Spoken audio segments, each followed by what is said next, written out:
The resurrection of Jesus Christ carries with it many, many wonderful implications. The first is that it vindicates Jesus. In other words, there were some people who thought that if Jesus died on the cross, it could only be because he deserved it. He was declared guilty by a Roman court.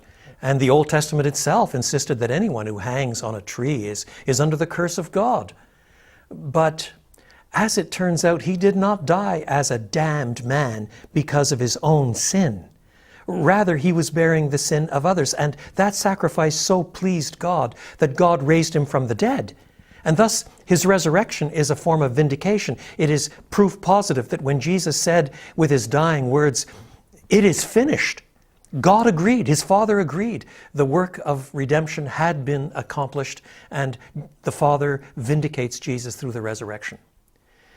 But it also demonstrates the gospel's concern for human beings embodied. In other words, there are some people who think of our ultimate state as kind of ethereal spirit beings without any connection with bodies or the like. But part of elementary, fundamental Christian truth is that in the new heaven and the new earth, the ultimate goal, the home of righteousness, there will be not just heavenly existence, it's earthly existence.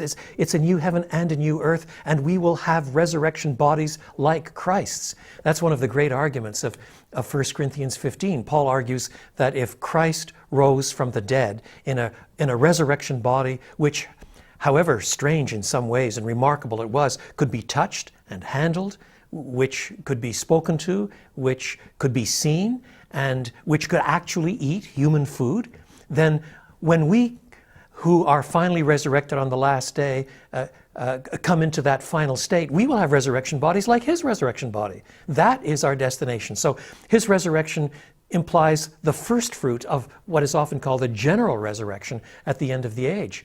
All human beings will be resurrected, whether to life or to condemnation, because we are essentially embodied people.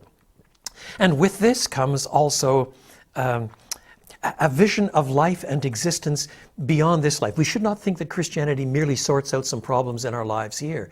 Rather, the ultimate goal is beyond this life.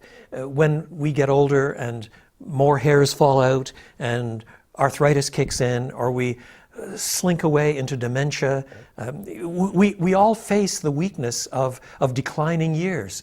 And suddenly resurrection existence begins to look very good indeed, because our hope is not to survive to 70 or 80 or even 90. Our hope finally is a body like Christ's resurrection body. And his is the first fruit. Ours has been secured by him, and we are coming along behind him to join him in resurrection existence, full-bodied resurrection existence in the new heaven and the new earth, the home of righteousness. That's why 1 Corinthians 15, the great resurrection chapter, ends with the words, "Wherefore encourage one another with these words."